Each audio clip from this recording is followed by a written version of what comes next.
Good morning, folks. Once again, I'm a gut doctor, and I feel so sorry about the state of our guts because happy gut, happy life. We all know that. It's like happy wife, happy life if you're a guy. The food we have taken as the source of pleasure, it is. The tasty food, good food, variety of food. But what is sadly missing is the ability to choose your food, cook your food, and bring variety. When it comes to good health, it starts with only two things first, and then two more things. First is food. What are you eating? You won't put crap into a Formula One race car. You need good fuel.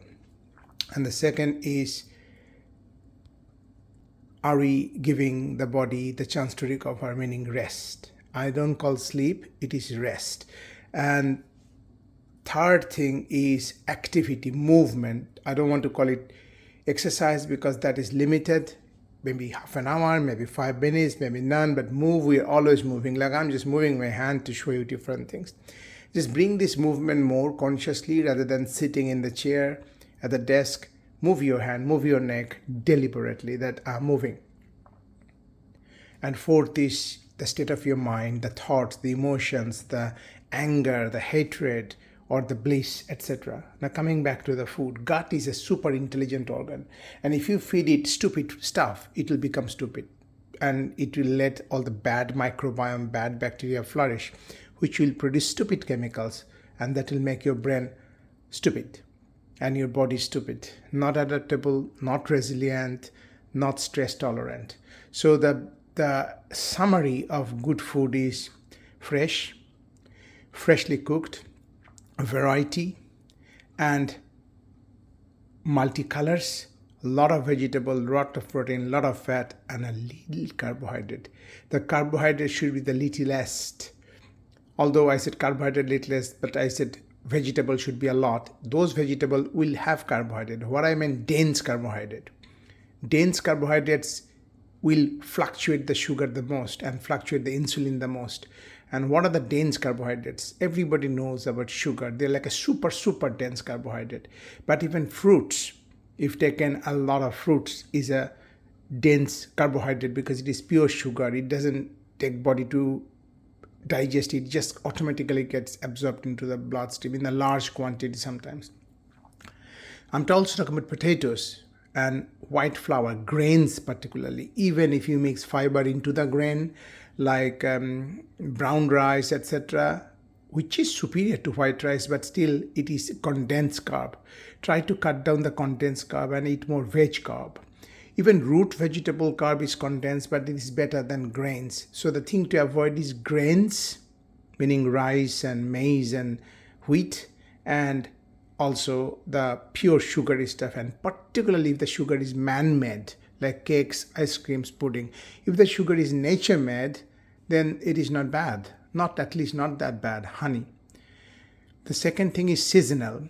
If we eat the same vegetable every day, again and again and again and again, this green smoothie that I always talk about, that I break my fast with green smoothie. When I say breakfast, it's calorie breakfast. I'm drinking this coffee, 2 cups of coffee first thing in the morning, after, not immediately, 1 hour after waking up, when your cortisol is kicking in, your stress hormone kicking in. And this is a good stress because when you wake up, our body signals, the sun signals, time to go forage, hunt, gather. So body needs a little bit of action. So that's why cortisol goes up. Everybody's life, when the sun sets up, you are vertical rather than horizontal. So the first 1 hour, use that stress response to awaken you, not the coffee. And then have coffee. I will always make my coffee like this. There's hot water inside. So go organic as much as possible. Do not eat instant coffee. Just go the coffee, the way coffee is supposed to be made. Coffee is probably the oldest psychedelic, mood boosting, energy giving chemical, and apparently coffee is the only or the most common prevalent phytochemicals in American diet. Although I'm in UK, but I don't think it is any different. So the way you brew coffee is important. The way you cook food is important. So this is a food I'm cooking. We are used to, Indians are used to in this country, chicken thighs. Some will go for chicken breast. No, you have to cook the whole chicken. You need to know how to cut the whole chicken, because you don't a part of one thing. You want the whole of one thing, everything. And the juice that comes out from the ribs and the spine of the chicken, that has got the richest nutrient, the bone broth.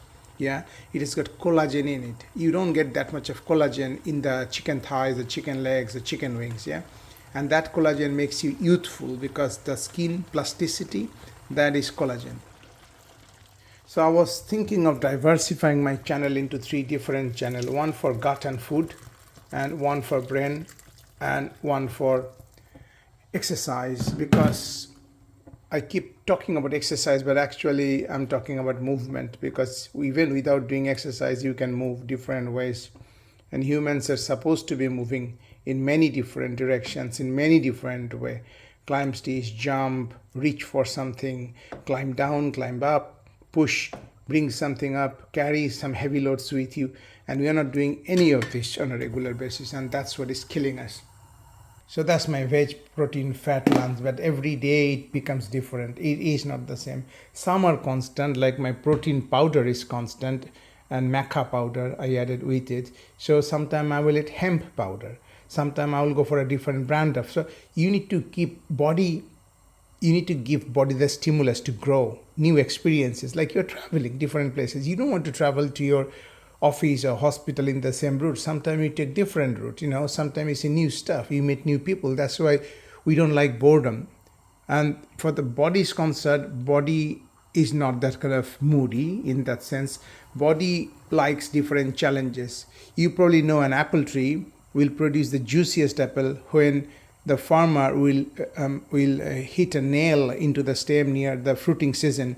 The stress of the pain of the nail will make stress chemicals and make the tree more resilient. The stress that doesn't kill you will make you stronger. Everybody knows that. But when it comes to food, we forget that you need different kind of stress. There's so many bacteria in the eyes, in the mouth, in the genitalia, in the urinary system, and these are common cells. They're there, whether you want them or not. Let's take advantage of them, because they produce chemicals. Okay, that's beneficial for our body. Like if you take turmeric, you cannot absorb the turmeric unless the turmeric is into some fat and other oils. All right, so main thing is take it as a survival. Learn to cook as your survival strategy. Like the way you save money, you earn money. What's the purpose of money? You are just gone one day, or maybe even worse, you're not gone, but you're losing your memory. Yeah, it's chronic inflammation. Anyway, I'm going to go now. But I forgot to squeeze this in. So every food needs to be tasty. Otherwise, who wants to eat this green yucky stuff? But this is super duper cool. It's the best mocktail that you can have. It is basically modified, glorified green lassi, I call it. Lassi is something that Indians will always drink on a hot summer. It's yogurt, it's honey, it is lime or lemon, and it is chat masala. Chat masala is a blend of different masalas, spices for digestion, because all these plants have got phytochemicals.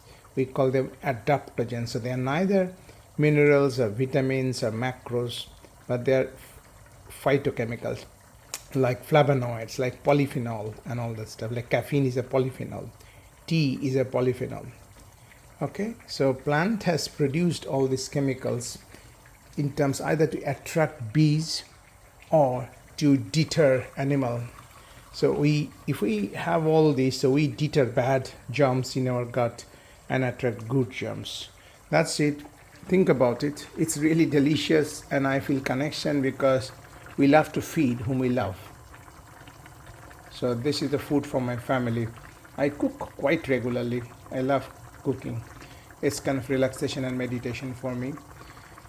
But I know 99% will be stressing out to cook. 6:30 in the morning.